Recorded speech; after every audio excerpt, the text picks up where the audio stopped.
My dear students, Dr. James Taylor രചിച്ച lectures on homoeopathic മെറ്റീരിയ മെഡിക്ക എന്ന പുസ്തകത്തെ ആധാരമാക്കിയുള്ള ഈ പ്രോഗ്രാമിലേക്ക് നിങ്ങൾക്ക് ഏവർക്കും വീണ്ടും സ്വാഗതം.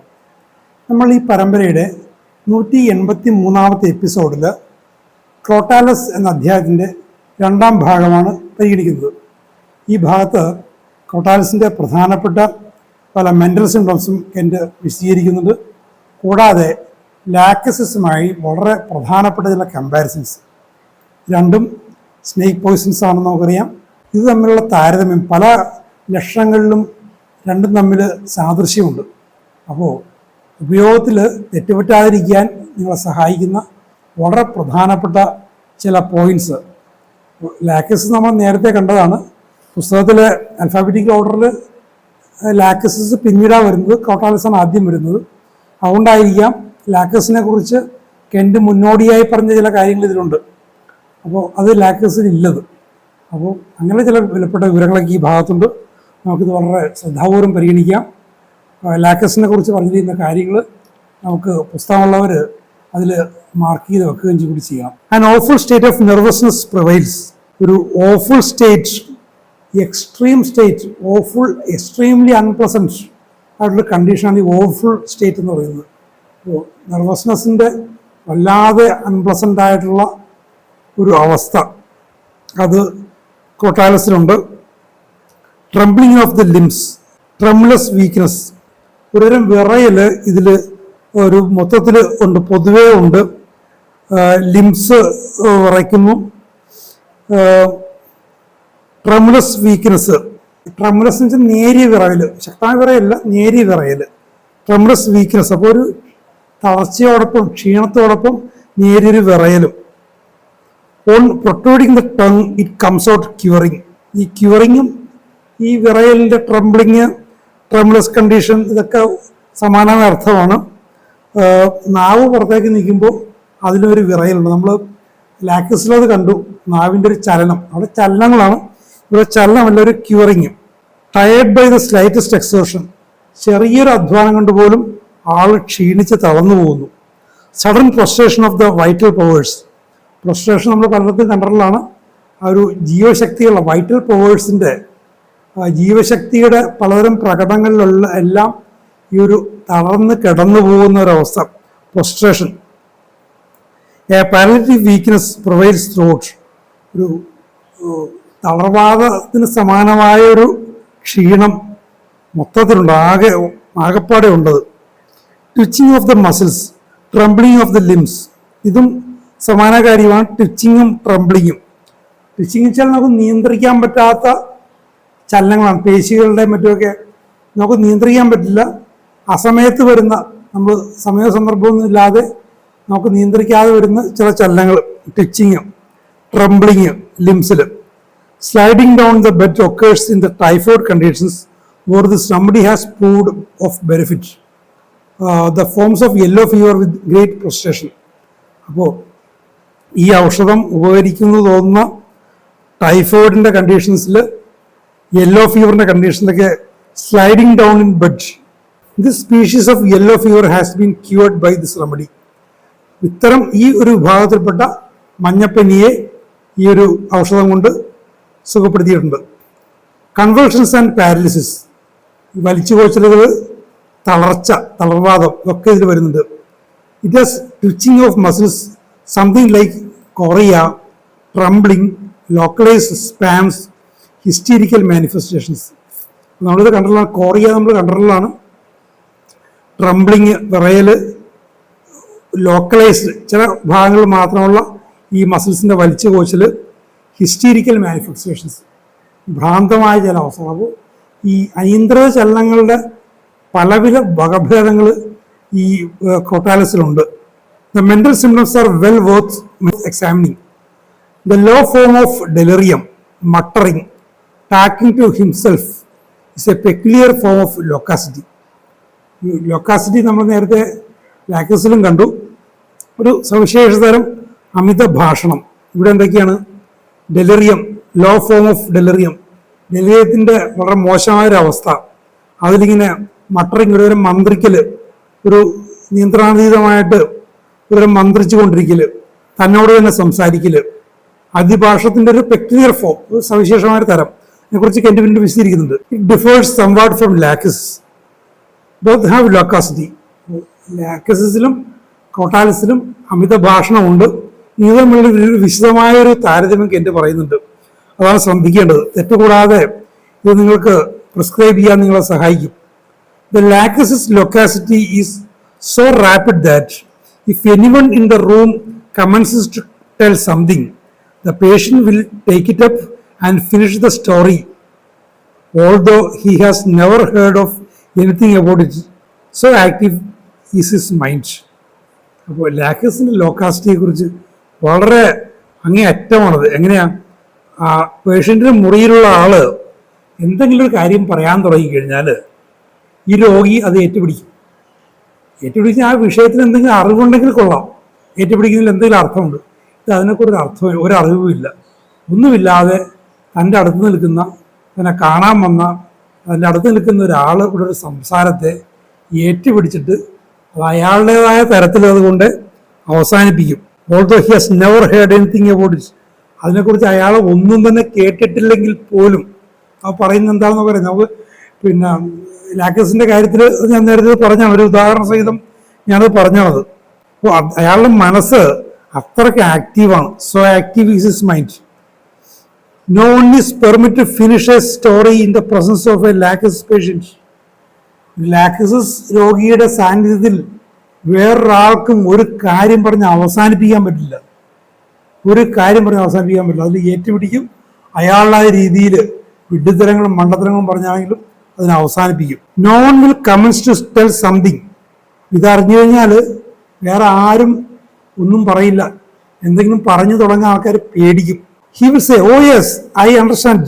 ഓ ശരി, എനിക്കത് അറിയാം. അതറിയാനും പറ്റില്ല, അതിനെക്കുറിച്ച് കേട്ടിട്ട് പോലുമില്ല. And he will go off to another line and finish up with something entirely different. അയാൾ മറ്റൊരു കാര്യം പറഞ്ഞു കൊടുക്കും. ഒന്നും അറിയാമെന്ന് പറഞ്ഞു, അത് അവസാനിപ്പിച്ചു. മറ്റൊരു കാര്യം പറഞ്ഞു കൊടുക്കും, അതിലേക്ക് മുന്നോട്ട് പോകും. ലാക്കസ് നമ്മൾ നേരത്തെ കേട്ടതുകൊണ്ട് നിങ്ങൾക്ക് ആ ഒരു അവസ്ഥ ശരിക്കും മനസ്സിലാകും. Crotalus does that too. ക്രോട്ടാലസിനും ഇതുണ്ട്, പക്ഷേ എങ്ങനെയാ, ഇത് വ്യത്യാസമുണ്ട്. But Crotalus will take it up and mumble and stumble over his words in a clumsy manner. Crotalus ഇതുപോലെ ഏറ്റുപിടിക്കും. പക്ഷേ മറ്റേ ലാക്കസ് പോലെ ഇങ്ങനെ ആക്റ്റീവായിട്ട് ഇങ്ങനെ ഞങ്ങൾ പറഞ്ഞുകൊണ്ടിരിക്കാൻ അയാൾക്ക് പറ്റില്ല. അയാളിങ്ങനെ ആളുകൾ എന്തെങ്കിലും മന്ത്രിച്ച് സ്റ്റംബിൾസ്, വാക്കുകൾ കിട്ടാതെ ഇങ്ങനെ പതറി അങ്ങനെ പറഞ്ഞ് അത് അവസാനിപ്പിക്കും. ലാക്കസിൻ്റെ ആക്റ്റീവാണ്, ക്രോട്ടാലസിൻ്റെ പാസീവാണ് ഈ ഒരു സ്വഭാവത്തിൻ്റെ കാര്യത്തിൽ. It is a low passive state like intoxication. ഒരു ലഹരി പിടിച്ച് മത്ത് പിടിച്ച ഒരാൾ പറയുന്ന പോലത്തെ ഒരു തരത്തിലാണ്. മറ്റേവരുടെ ആക്റ്റീവ് അല്ലത്. അതുകൊണ്ട് ഞാനൊരു ഭ്രാന്താണെന്ന് കുറിച്ച് ഇതങ്ങനെയല്ല, ലഹരി പിടിച്ചാണെന്ന് തോന്നുള്ളൂ. ലാക്കസിനെ കണ്ടാൽ ഭ്രാന്തരാണെന്ന് തോന്നും, പക്ഷേ ക്രോട്ടാലസിനെ കണ്ടു കഴിഞ്ഞാൽ ലഹരി പിടിച്ച ആളെന്നെ തോന്നും. അതാണ് ആ വ്യത്യാസം. ഉണ്ടോ? കെന്റിൻ്റെ ആ വിശദീകരിക്കുന്ന രീതി നമുക്ക് കൃത്യമായിട്ട് പിക്ചറൈസ് ചെയ്യാൻ പറ്റും. ആ കെന്റിൻ്റെ ലെക്ചേഴ്സിൻ്റെ ഒരു മഹത്വം അതാണ്. എൻ്റെ കറക്റ്റായിട്ടൊരു പിക്ചർ, ഒരു ഇമേജ് വായനക്കാരിയുടെ മനസ്സിൽ പതിയും. ഒന്ന് ഒരു ഭ്രാന്തമായൊരവസ്ഥ, മറ്റൊന്ന് ഒരു ലഹരി പിടിച്ച പോലത്തെ ഒരു കുറച്ച് പാസീവായിട്ടൊരവസ്ഥ. In Lachesis it is wild excitement. ലാക്കസിൻ്റെ കാര്യത്തിൽ വളരെ ഭ്രാന്തമായ, വന്യമായ ഉത്തേജിതാവസ്ഥയാണ്. ഡെലിറിയം വിത്ത് ലാങ്കർ, ഡ്രോസിനെസ്, സ്റ്റുപ്പർ. ഡെലിറിയം നിങ്ങൾക്കറിയാം. ലാങ്കർ എന്ന് വെച്ചാൽ സന്തോഷമായിരിക്കേണ്ട ഒരു അവസ്ഥയിൽ ഒരു ഗ്ലൂമി ആകുക, അതാണ് ലാങ്കർ. ഡ്രോസിനെസ് നിങ്ങൾക്കറിയാം, ഉറക്കം തൂങ്ങിയ അവസ്ഥ. സ്റ്റുപ്പർ, മന്ദീഭവിച്ച അവസ്ഥ. ഇതെല്ലാം ഒരേ അവസ്ഥയുടെ ചെറിയ ചെറിയ ചെറിയ വ്യത്യാസങ്ങളാണ്. That tells it. അതിൽ നിങ്ങൾക്ക് നമുക്ക് കാര്യം മനസ്സിലാകാം. Loquacious delirium with desire to escape from bed. ഒരു പേഷ്യൻ്റെ കോട്ടിരിക്കുകയാണ്, ഒരു അതിഭാഷണമുള്ള ഒരു ഡെലിറിയം, ഒരു കിടക്കയിൽ നിന്നും രക്ഷപ്പെട്ടു പോകണം എന്നുള്ള ഒരു ആഗ്രഹം. It is passive. അതൊരു പാസീവായിട്ടുള്ള കണ്ടീഷനാണ്. His motions are slow. അയാളുടെ ചലനങ്ങൾ സാവകാശമാണ്. Muttering delirium of typhus. ടൈഫസിൽ ഈ മന്ത്രിച്ചുകൊണ്ടിരിക്കുന്ന തരത്തിലുള്ളൊരു ഡെലിറിയം. ഒരു ഫ്ലോറെ കൊട്ടിയിരിക്കുകയാണ്. സാഡ്നസ്, ഒരു ദുഃഖിതാവസ്ഥ. His thoughts dwell on death continually. ഇത് ഒരു പ്രധാനപ്പെട്ട കാര്യമാണ്. അയാളുടെ ചിന്തകൾ തുടർച്ചയായിട്ട് മരണത്തെക്കുറിച്ചുള്ള ചിന്തകളാണ്. നമ്മളിതിന് തുടക്കത്തിൽ കണ്ടത്. എക്സസീവ് സെൻസിറ്റീവ്നെസ്, അമിതമായിട്ടുള്ള ഒരു സംവേദനക്ഷമത. Move to tears by reading, എന്തെങ്കിലും വായിച്ചു കഴിഞ്ഞാൽ അയാൾക്ക് സങ്കടം കൊണ്ട് കണ്ണീര് വരും. Melancholy with timidity, fear, timidity ഭീരുത്വം, ഭയം, അതിനോടൊക്കെ ചേർന്ന് വരുന്ന ഒരു മെലങ്കളി, ഒരു ദുഃഖിതാവസ്ഥ. ആങ്ഷ്യസ് ആൻഡ് പെയിൽ, ഒരു ഉത്കണ്ഠയും വിളറിയ അവസ്ഥയും. വിത്ത് കോൾഡ് സ്വെറ്റ്, തണുത്ത വിയർപ്പും ഒപ്പം ഉണ്ടാവും. ഇറിറ്റബിൾ, ക്രോസ്, ഇൻഫീരിയഡ് ബൈ ലീസ്റ്റ് അനയൻസ്, ഇതൊക്കെ പ്രൂവറക്കൊണ്ടിരിക്കുകയാണ്. ഇറിറ്റബിൾ ആണ്, ക്രോസ് ആണ്, എന്തെങ്കിലും പറഞ്ഞു കഴിഞ്ഞാൽ അത് വിഷമം ഉണ്ടാവും, ദുഃഖം ഉണ്ടാവും. ഇൻഫീരിയഡ് ബൈ ലീസ്റ്റ്, ചെറിയൊരു അനയൻസ്, ഒരു അയാൾ എതിർത്താൽ മതി, ഒരു എതിർപ്പുണ്ടായാൽ മതി, അയാളായ ദേഷ്യം പിടിക്കും. On motion there is vertigo, dizziness, ചലിക്കുമ്പോൾ തലകറക്കം ഉണ്ടാകാം, ഒരു ഡിസീനസ് ഉണ്ടാകാം, ഒരു തലയുടെ ഒരു മന്ദിയാവസ്ഥ. On keeping still there is pain, അനങ്ങാതിരിക്കാവുന്ന നേരത്ത് വേദനയുണ്ട്. On going to sleep there is pain, ഉറങ്ങാൻ പോകുമ്പോൾ വേദനയുണ്ട്. And he's roused by violent pain, ഉറങ്ങിക്കഴിഞ്ഞാൽ വല്ലാത്ത വേദന കൊണ്ട് അയാൾ ഉറക്കത്തിൽ നിന്ന് ഉണരും. The longer he sleeps the more severe that pain in head, അത്രയും കൂടുതൽ ഉറങ്ങുന്നു തലയിലെ വേദനയുടെ രൂക്ഷം അത്രയും കൂടുതലായിരിക്കും. പൊതുവെ പാമ്പിൻ വിഷയങ്ങൾ അങ്ങനെയാണ്, ഉറക്കം വർദ്ധിപ്പിക്കും, പ്രശ്നങ്ങൾ വർദ്ധിപ്പിക്കും. He sleeps into his symptoms, അയാളുടെ ലക്ഷണങ്ങളിലേക്ക് ഉറങ്ങുന്നു, അയാൾ ഉറങ്ങിക്കഴിഞ്ഞാൽ അയാളുടെ ലക്ഷണങ്ങൾ പുറത്തേക്ക് വരുന്നു. All the snake poisons more or less sleep into troubles, എല്ലാ ഈ സ്നേക്ക് പോയ്സൺസും പാമ്പിൻ വിഷയങ്ങളും ഏറെയും കുറഞ്ഞ തോതിൽ ഉറങ്ങി പ്രശ്നങ്ങളിൽ ചെന്ന് ചാടുന്നു. The head troubles come on after sleep, തലയുടെ പ്രശ്നങ്ങൾ ഉറക്കത്തിന് ശേഷം വർദ്ധിക്കും. He sleeps into headache, ഉറങ്ങിക്കഴിയുമ്പോൾ തലവേദന വരും. The longer he sleeps the harder are the headaches, നമ്മൾ ലാക്കസിലും കണ്ടു, എത്രയും കൂടുതൽ ഉറങ്ങുന്നു തലവേദനയുടെ ശക്തി അത്രയും കൂടുതലാണ്. The headache is so hard at the back of the head that it is almost impossible to raise it from pillow. തലയുടെ പിൻഭാഗത്തുള്ള വേദനയുടെ ആധിക്യം നിമിത്തം തലയിൽ നിന്നും തല ഉയർത്താനൊക്കെ പറ്റില്ല, ഓൾമോസ്റ്റ് ഇമ്പോസിബിൾ, മിക്കവാറും അസാധ്യം തോന്നുന്നു. The muscles become so tired that he has to take hold of it with his hand. പേശികൾ വല്ലാതെ തളർന്നിട്ട് പേശികളെ തലച്ചോറിന്റെ സിഗ്നൽ കൊണ്ട് ചലിപ്പിക്കാൻ പറ്റാതെ കൈകൾ കൊണ്ടെടുത്ത് ചലിപ്പിക്കും. ഇപ്പോൾ കാലില് തുടയിലെ പേശികൾ ക്ഷീണിച്ചു പോയി, പാരാലിറ്റിക് കണ്ടീഷൻ വന്നു, ആ തുട കൈകൊണ്ട് എടുത്ത് പൊക്കി മാറ്റണം, അങ്ങനത്തെ ഒരു അവസ്ഥ. This becomes also to Lachesis, ഇത് ലാക്കസിനുണ്ട്, ലാക്കസ് നമ്മൾ കണ്ടോ നേരത്തെ. A congestive headache with waxy face, yellow purple mottled face, പർപ്പിളായിട്ടുള്ള ഒരു ചുവപ്പ് നിറം വന്ന അല്ലെങ്കിൽ ഒരു വയലറ്റ് ഡിസ്കളറേഷൻ വന്ന പുള്ളിക്കത്തോടുള്ള മഞ്ഞച്ച മെഴുകു പോലെയായ മുഖം. As if there had been bruises, നേരത്തെ ബ്രൂയിസസ് ഉണ്ടായിരുന്നു എന്ന് തോന്നിക്കുന്ന തരത്തിൽ. ഈ ബ്രൂയിസസ് വരുന്ന ഡിസ്കളറേഷനും ഈ മോട്ടിലിൻ്റെ കണ്ടീഷനും തമ്മിൽ ചെറിയൊരു ബന്ധമുണ്ട്, അതെനിക്കറിയാമല്ലോ. നേരത്തെ ബ്രൂയിസ് ഉണ്ടായി, അത് മാറി വന്നൊരു വിവരണമായ അവസ്ഥ, മോട്ടിലിൻ്റെ അവസ്ഥ, പുള്ളിക്കുത്തുകളൊക്കെ അവസ്ഥ, മൊത്തത്തിലൊരു ഡിസ്കളറേഷൻ മാറി, നേരത്തെ ഉണ്ടായിരുന്നു. ഇനിയിപ്പോൾ ഇവിടെ കൊണ്ടിരിക്കുകയാണ്. Headache extending on to the eyes, കണ്ണിലേക്ക് നീളുന്ന തലവേദന. Bilious headache every few days, ഏതാനും ദിവസങ്ങൾക്ക് ഇടയ്ക്കൊക്കെ bilious headache. Severe sick headache together with dizziness, throbbing in the top of the head, തലയുടെ മേലിൽ ഇങ്ങനെ ത്രോബിങ്, വിങ്ങുന്ന ഒരു ഫീലിങ്, ഒരു മന്ദീഭവിച്ച അവസ്ഥ, ആകെ സിക്കിയാകുന്ന തരത്തിലുള്ളൊരു തലവേദന.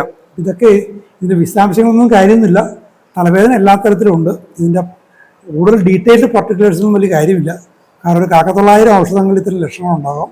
ജനറൽ കണ്ടീഷൻസ്, ഒരു ജനറൽ അവസ്ഥ, രോഗിയുടെ പൊതു അവസ്ഥ, അതിൻ്റെ മൊഡാലിറ്റീസൊക്കെ എങ്ങനെയാണെന്ന് നോക്കിയാൽ മതിയാവും. തലവേദന, പനി, വേദനയൊക്കെ അതിൻ്റെ ഡീറ്റെയിൽസിലേക്ക് പോയി ഒരുപാടുണ്ടാവും, പ്രൊപ്പർട്ടി നോക്കിയാൽ ഒരുപാട് ഡീറ്റെയിൽസ് ഉണ്ടാവും. അതൊക്കെ നമുക്ക് ചിലപ്പോൾ 2-3 ഔഷധങ്ങൾ തമ്മിൽ ഡിസ്റ്റിങ്ക്വിഷ് ചെയ്യാൻ പറ്റാത്തൊരവസ്ഥയിൽ വന്നു കഴിഞ്ഞാൽ മാത്രം നോക്കേണ്ട കാര്യങ്ങളാണ്, അല്ലാതെ അതിൻ്റെ പിന്നാലെ പോയി കഴിഞ്ഞാൽ പ്രിസ്ക്രിപ്ഷൻ തെറ്റിപ്പോകും. ഇങ്ങനെ ഫോറെ കൊണ്ടിരിക്കുകയാണ്, ഇറ്റാലിക്സിലാണ് കൊടുത്തിരിക്കുന്നത്. Dull heavy throbbing aspirate occipital headache, ഡള്ളായിട്ടുള്ള തലക്ക് ഭാരം തോന്നിക്കുന്ന പിങ്ങുന്ന തരത്തിലുള്ള headache. Or the whole head is in a state of congestion, അല്ലെങ്കിൽ തല മൊത്തം ഇങ്ങനെ വിങ്ങി വീർത്ത് കെട്ടിയ പോലെ ഇരിക്കും. ഹീസ് കൺഫ്യൂസ്ഡ് ആൻഡ് ഡേസ്ഡ്, ഈ ആശയക്കുഴപ്പത്തിലാണ്, ഒരു തലയായി ഇങ്ങനെ പാളുന്നൊരു അവസ്ഥയാണ്. ഹെഡ് ഫീൽസ് ടു ലാർജ്, തല വല്ലാതെ വലുതായ പോലെ തോന്നിക്കുന്നു, ഒരു ഫീലാണ്, ഒരു തോന്നലാണത്. Head feels full, feels as if it would burst. തല ആകെ നിറഞ്ഞിരിക്കുന്നു, അത് പൊട്ടിത്തെറിക്കുമെന്നുള്ള തോന്നല്. Headache that comes on in waves as if they come to the back.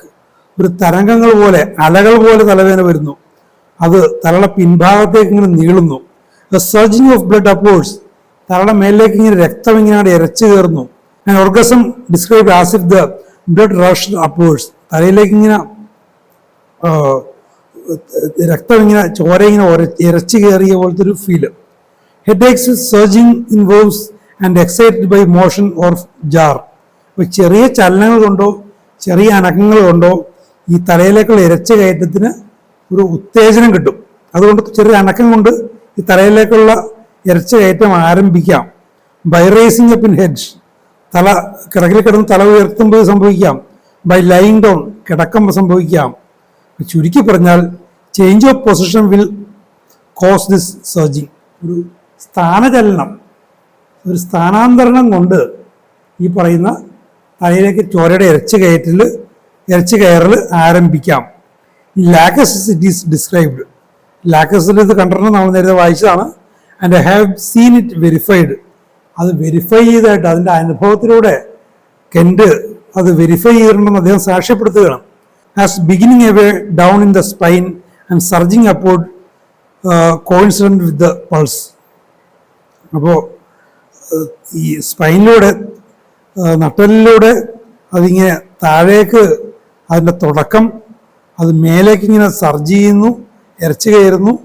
അത് ഈ പൾസുമായിട്ട് നമ്മൾ നേരത്തെ കണ്ടു, പൾസുമായിട്ടുള്ള കോയിൻസിഡൻസ്, രണ്ട് പൾസുകൾക്ക് ഇടയിൽ നമ്മൾ കണ്ടു. പൾസുകളുമായിട്ട് കോയിൻസിഡൻറ്റ്, പൾസുമായിട്ട് ചേർന്നുകൊണ്ട് തലയുടെ മേലേക്ക് സർജിങ്. അപ്പോൾ ഒരുപാട് ഡീറ്റെയിൽഡ് ആയിട്ടുള്ള പർട്ടിക്കുലർ സിംറ്റംസും ഉണ്ട്. ജനറൽ കണ്ടീഷൻസ് പറയുന്നുണ്ട്, ശ്രദ്ധേയമായ മെൻ്റൽ കണ്ടീഷൻസ് പറയുന്നുണ്ട്, ലാക്കസുമായിട്ടുള്ള വളരെ പ്രധാനപ്പെട്ട ചില കമ്പാരിസൺസ് പറയുന്നുണ്ട്.